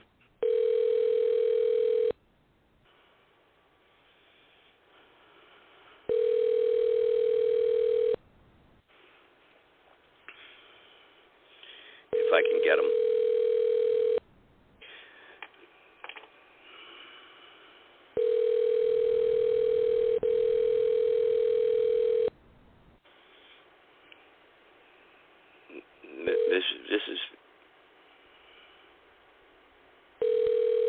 This is supposedly a direct line to the office, so the Border Patrol office. And they have several different offices here. I might have picked the wrong one, or they're out of the office. But they're supposed to be a live person there that will pick up. All right, so I'll hang up on them. There's nobody in the office. But that's why I'm not getting a voicemail. That's what's good, though. I don't want those voicemails. But Joe, think about this for a minute, Joe.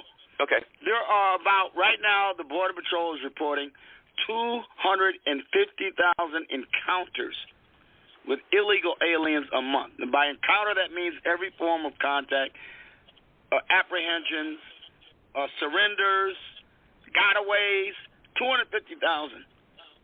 Wow. Even if Joe Biden told them to actually enforce some sort of, fig leaf manner, even if he told them to do that, they can't do their job because they're tied up babysitting and processing illegal aliens. They're not stopping them before they get into the country. Once they get into the country and they surrender to the Border Patrol and claim asylum, they have to be processed. So they're almost all of them are tied up doing this. There are relatively few agents actually enforcing the border. They can't do it. So what do we do then, Sarge? What do we do? What do they do? Look, right now there's only one or two. We have to wait for another Congress and hope they will do the job that they're sworn to do and make the Border Patrol do it. Or number two, they have to threaten Joe Biden with impeachment and actually launch a bill of impeachment because he is refusing to do his duty to faithfully execute the laws of the United States. I don't see any other recourse. What else are you going to do to make this guy the He's the chief executive officer of the United States. Or Texas. I tell you what, here's what Texas ought to do. They ought to just deport people on their own. They have no authority to do it. The federal government will accuse them of kidnapping. Let them, and let's see what happens. Sometimes you just got to force the issue. Well, it's up to the state lawmakers then. The state lawmakers then have to do this. And the National Guard, the governor. The federal government doesn't respond. The governor. Go ahead, Jim. You want a piece of that? Go ahead. Hang on, Sarge. Hang on. If they seize these illegal aliens and deport them, the Department of Justice can accuse them of kidnapping or unlawful. Okay, let them. Okay, like you said, let them, and we'll see what happens. But go ahead, Jim. Go ahead. You want a piece of that? You got a solution? Go ahead, Jim. Yeah, I got a hope. Yeah, I do. And the solution comes in continuing the conversation I was delivering earlier. And so we got our document filed, and it's in the World Court. Right, Joe? You're a part of that effort. Yep. So now we find ourselves in the same position. What do we do?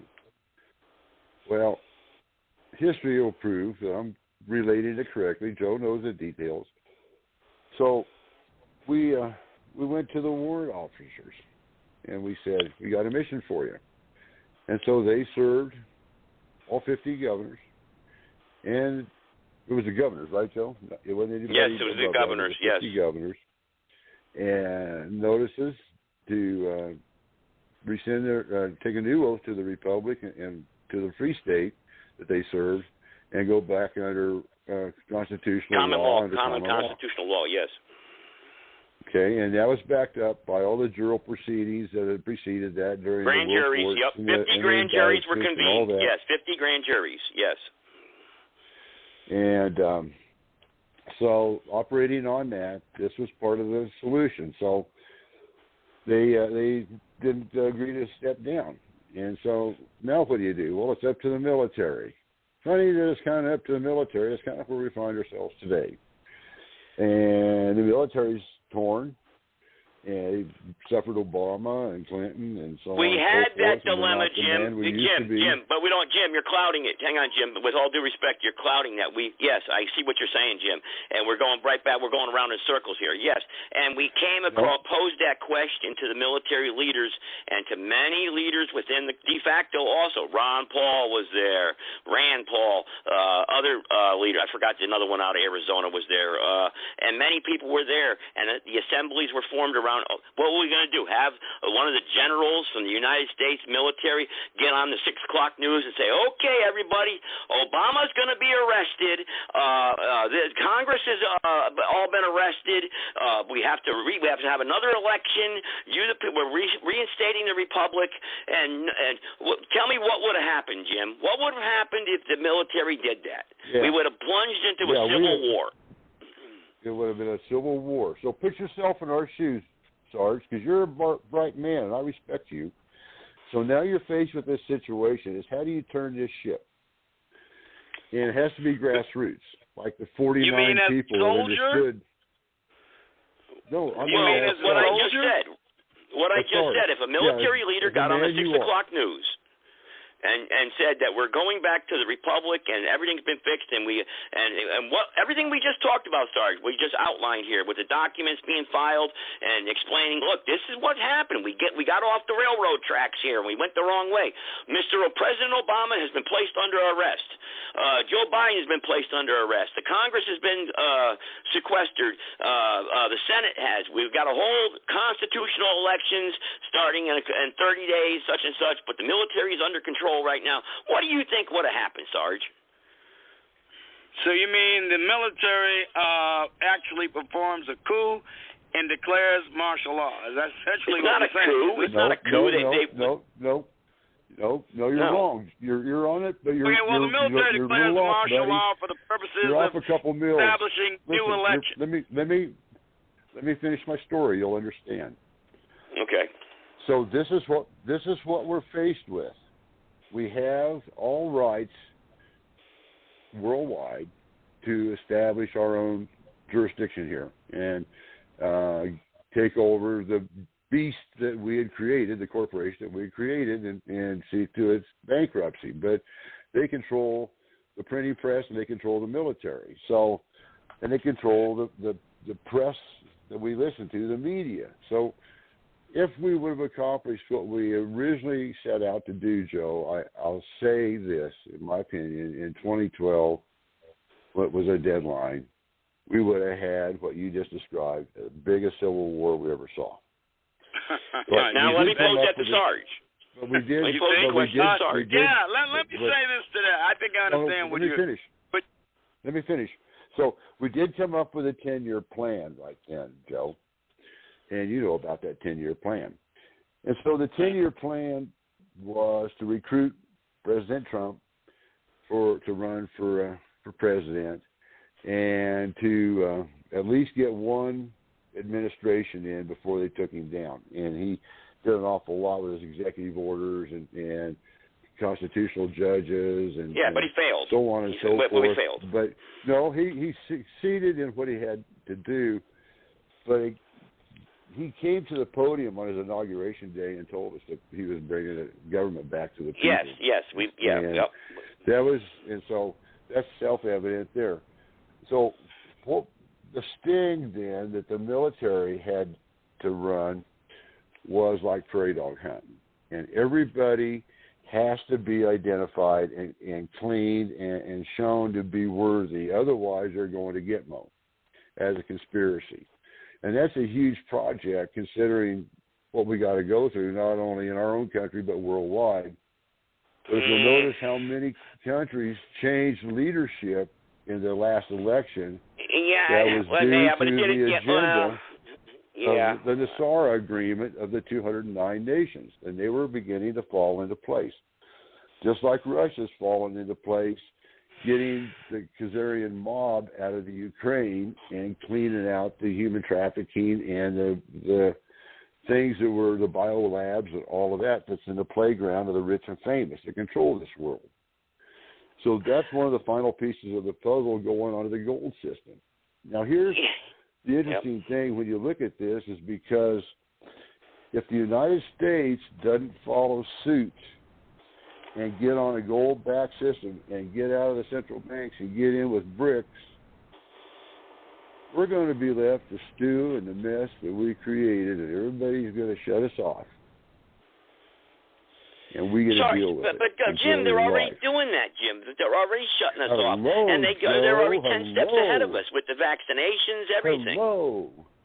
Hello, Joe. I know. But here's an illustration I'm going to give you. If Vice President Pence would have been the man we wanted him to be, he'd have put a stop to it right then and there, and the Supreme Court would have been insulated, and they would have never had a chance to have exposed themselves. Jim, I love you, man. Jim, I love you, and I respect you. But what if? We got that, Jim. We know. Yeah, you know that, and I know that. He had to run the complete course, and it's like emptying a vessel of putrid water, and you want to drink of fresh water. The first thing you got to do is you got to empty it. You got to wash it out. I'm going to be flashbang tomorrow morning, haul the way to Siberia. Anyway. Well, that's where we're at. We're in that. Let Sarge get in here. Hang on, Jim. Hang on. Sarge wants to say what would have done. Listen, this is important, actually, Jim. His perspective. If everything would have went down the way we wanted it to back in 2012.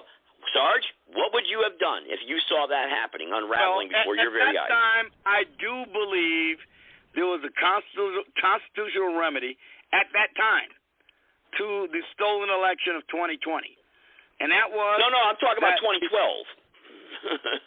When the military came on first of all, Barack Obama was a usurper because he wasn't a natural-born citizen. He shouldn't have even been allowed to take the oath of office anymore. That's irrelevant. Yeah, that's irrelevant. But that's more right. stuff. We had an illegitimate president in office all along for 8 years. And everyone was afraid to broach the subject with an Article 3 court. So right there, you're negating the Constitution. Amen. 8 years. Amen. All right. So, I'm saying, given the fact that, in my opinion, he was illegitimate, I think any action taken to remove him from office is legitimate. That's just my opinion about it. But that's not the reason why he was being removed, though. But go ahead. What would you have done, though? I even understand that that is a bit afield from what you have been talking about thus far. But let's go back to the 2020 election, which I do believe was stolen. I do believe there was ample evidence to question the electoral votes of 5 of the states, and that Mike Pence, in his capacity as vice president, to certify the election is not simply a rubber stamp for a fraudulent election. His job is not just ministerial. His job is to ensure that the Constitution is being followed and that to the best of his ability, the electoral votes that are cast are valid. I believe that. And I believe many other constitutional scholars said the same thing too. But Mike Pence chose not to elect that authority. I think he abrogated his authority. So now we're left with what you were discussing just a minute ago. What you're talking about is the military takes it upon itself to mobilize itself without civilian authority or orders and institutes a change of government. Okay. Let's look at that. Correction. We have given those orders. Well, hang on. Let him play out a scenario, Jim. Let him play out a scenario. Go ahead. Because I'll be real quick with this. What I think we have at this point is not an appeal to the Constitution any longer. I think we have an appeal to the Enlightenment philosopher John Locke's notion of the dissolution of government when the government is tyrannical. And Thomas Jefferson was very much influenced by John Locke when he wrote 2 treatises of government about the right of revolution. What we'd be doing would be invoking the natural law right of revolution on a sound basis of natural law. I just don't think I can say that I'm going to be doing it on the basis of the Constitution at that point. Okay. I think I've we got are another caller here jumping in. Law that would have to take precedence. Okay. All right, Sarge. Okay, I got another caller that wants to share here. Let me bring him on. 407, go ahead. He jumped in pretty quick. I'm getting to him pretty quick. Go ahead. Okay, hey, this is Nathan in Orlando. Good to hear you. Nathan! What's up? Hey, listen, you made a mistake. You made a mistake when you were rattling off there, and I appreciate what you were saying, but here's our problem. We know history. We don't know the Constitution. If you look at the 12th Amendment, the only thing the Vice President Pence gets to do is open the envelope. It is the Congress that settles one debate, and it's the Senate that settles the other debate. That Congress and the Senate certifies, not they certify. And it says if there is a tie, which means it's not just 2 people standing from it. There could be 7 people that's running for president. The one with the most numbers wins. And if it's a tie, then the Congress settles it. They can draw straws, have a foot race, or vote.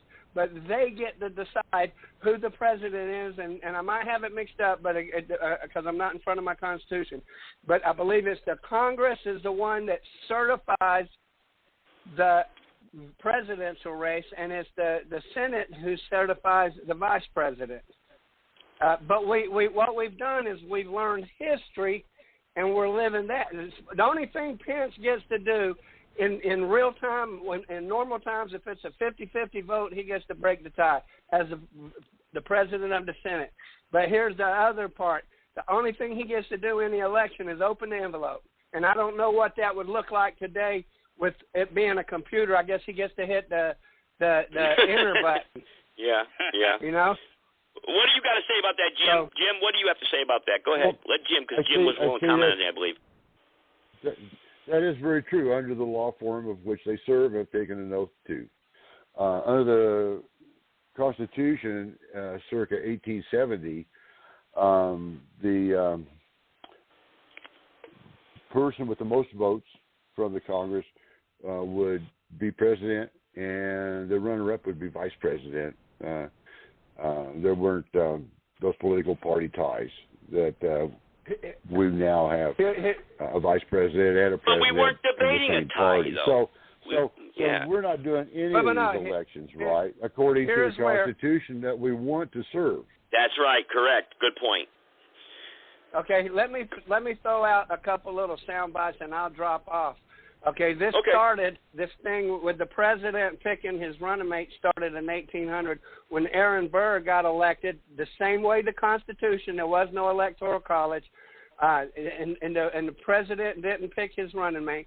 Whenever Aaron Burr started running around with his buddies in Congress and trying to undermine what the president was doing, they decided, and I can agree with this, they decided let's let the president pick his running mate. But first, let's amend the Constitution because we're not living a lie.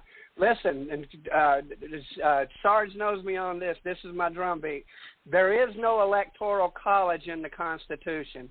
There's no two-party political system. There's no 2 candidates on any one race ticket. We vote for the electors. That's in the Constitution, the Bill of Rights, and the amendments. It's there. Hey, I take my hat off to you. Amen. Preach it, brother.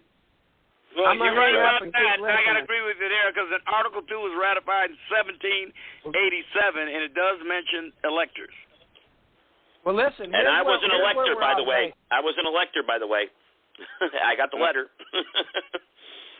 Yeah, but here's what we did. What we do is we go back and we read history, and then we start doing what they said. You know, the Federalist Papers, they were doing the same thing Mitt Romney did. Mitt Romney got on Twitter, and he was having a debate with a ghost named him. He's the ghost.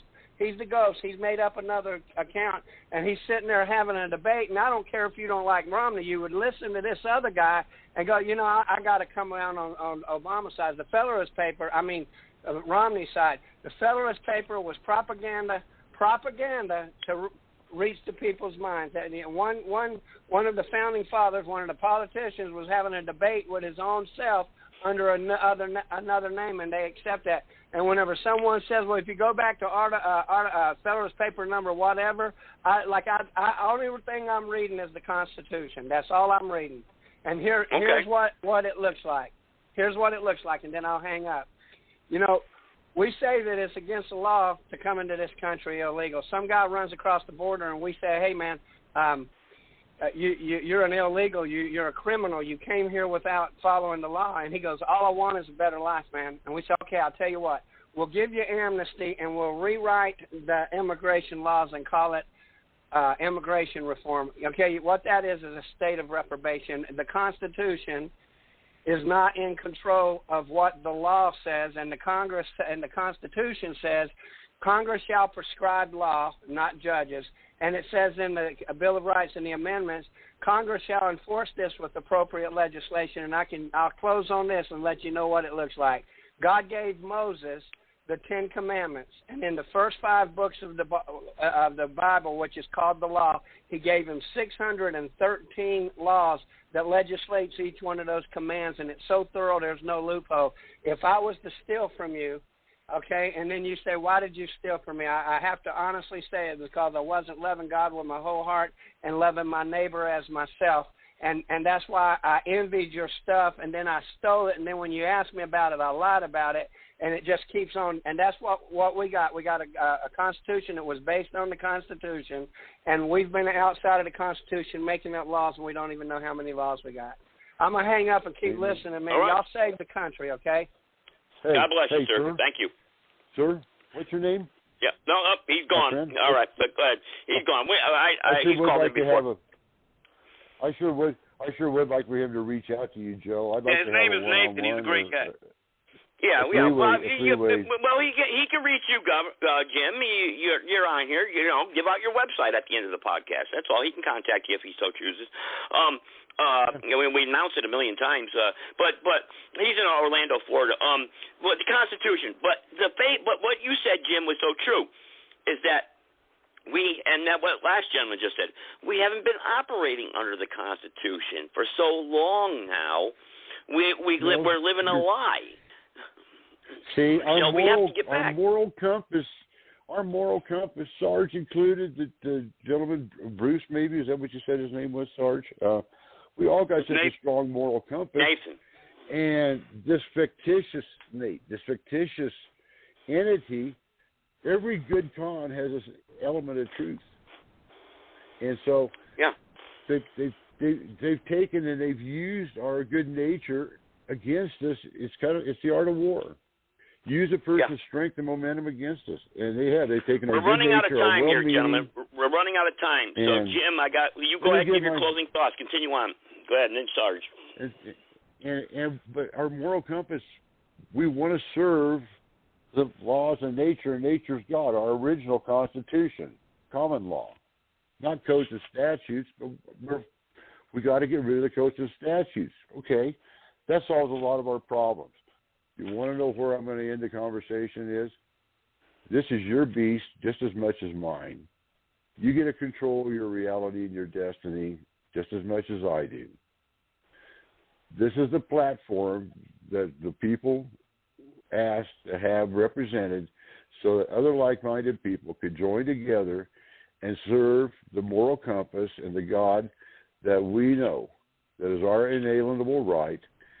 And we can stand together and we can take control of this redheaded stepchild that's trying to take us over. And this is how we do it lawfully and legally. You go to republicfortheunitedstatesofamerica.org. You read that legal document, and if you agree with it, add your name to the email list. and become one of the Americans that are willing to say, or reach out and contact I want to put somebody, my name on the document. Would you have put your name on the document back when Ben Franklin put his name on the document, and Thomas? No. Would you? That's where we're at today.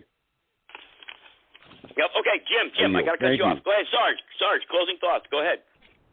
Yeah, I just like to remind people on this Memorial Day that of the men in my unit who I knew and who died, and their names are on the wall in D.C. on that wall in D.C. And I just like people to say a prayer for every one of them and their families, because most of them were great men. You want to say their names real quick, Sarge? Want to say their names? Yeah. Private First Class Herman Bernard Bax, Sergeant First Class Lester Earl Bunner, Specialist Fourth Chris B. Cordova, Private First Class Carl Dean Dixon, Specialist Fourth Thomas Hoyt Farmer, First Lieutenant James Kenneth Flannery, Specialist Fourth Eugene Marshall Frick, Sergeant Gordon Dwight Gardner, Corporal Terry Lee Gilpin, Sergeant First Class Alton John Herbert, Staff Sergeant Eugene Huggins, Private First Class Joseph Francis Keller, Corporal Glenn Errol Kelly, First Lieutenant Robert Burton LeConte, Specialist Fourth John Eugene Lace, Sergeant First Class Elbert Marcantil, Specialist Fourth William Joseph Martinez, Staff Sergeant Raymond Allen May, First Lieutenant Ted Owen McCandless, Corporal Gary McCullough, Staff Sergeant Jerry Lewis Ogren, Specialist Fourth Grover Cecil Pearson, Staff Sergeant Arthur Houston Price, Staff Sergeant Joseph Thomas Robertson, Sergeant William Howard Schaller, Sergeant First Class Roscoe Siebert, Private First Class Charles Winston Walker, and last but not least, First Lieutenant William B. Heskett. Amen. Thank you for your service. And those gentlemen, many of those gentlemen are no longer with us, correct? They died there in that land. They don't. Okay. In Quang Tri Province, Northern I Corps, Vietnam. Wow. God bless to them, their families, and our hearts go out to, obviously, the men that you served with, Sarge, that lost their lives. Obviously, that's very touching for you to read their names, that they're no longer with us. Those are friends of yours that are no longer with us today. They paid the ultimate sacrifice for, whether or not you agree with the war or not, they served their government that they believed in, that they took an oath to. And that's honorable, that's bravery, and it's unselfish of them, and they paid the ultimate price. They can never enjoy, what we enjoy today and what we're experiencing today. And that's why our freedoms, what we're losing today, is so very important. That's why we're so passionate about it, because I see it, Sarge sees it, the last gentleman that has called in, the many people that call in throughout the years, Jim, who's been with the Republic now, who's out there in Colorado. This is what we're talking about, folks out there. This is why we're so passionate about what we believe and what we fight for. These names that Sarge, just as an example, have given their life for this flag, for this country, for the name America, for what they believed in, and that is, what else can you say? There's not even words to describe it. The blood sacrifice, and many more before them and many more after them also paid that price, and many more probably in the future. I hope and pray not, that we can fix and rectify this thing and restore our lawful de jure form of government without the bloodshed and violence. I don't see that happening, unfortunately, but I hope and pray for it, and I don't aggregate any type of violence or promote any type of violence. But let me say this, Sarge, thank you for your service. I love you, brother, and I support you. And, I stand with you, and we always said that, it'd be an honor to stand with you and fight against communism or tyranny or in a foxhole someplace. I would,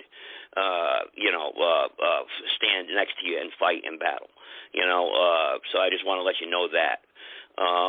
Jim, same with you, and as we stand together in the Republic, and then many other people and patriots that have called into this podcast show throughout the years. So I want to say it was a great conversation, gentlemen. What do you say? Anything else that we missed here real quick before they cut us off, Sarge? Thanks a lot for those sentiments. I feel the same about you, Joe. I think that you are sounding the alarm that needs to be sounded. People had best eat it, so it will not be necessary for us to stand in a foxhole and fight each other. Because these people, this cacistocracy that governs us, is the worst I have ever seen, and it's got to be replaced. Yeah, amen. Yes. Jim, real quick, guys, we've got about 30 seconds left here. I think because about 45 seconds, maybe. Go ahead, Jim. Anything else? Hey, Sarge, thank you for your service.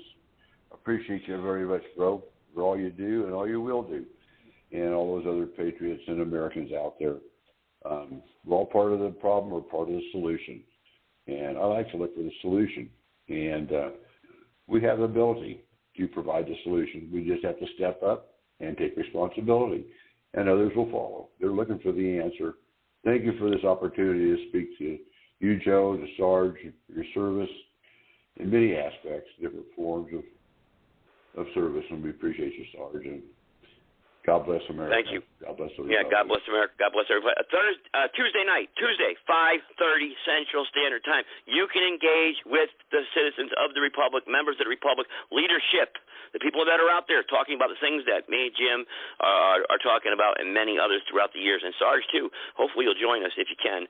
5:30 Central Standard Time. It'll be 6:30 Eastern Standard Time.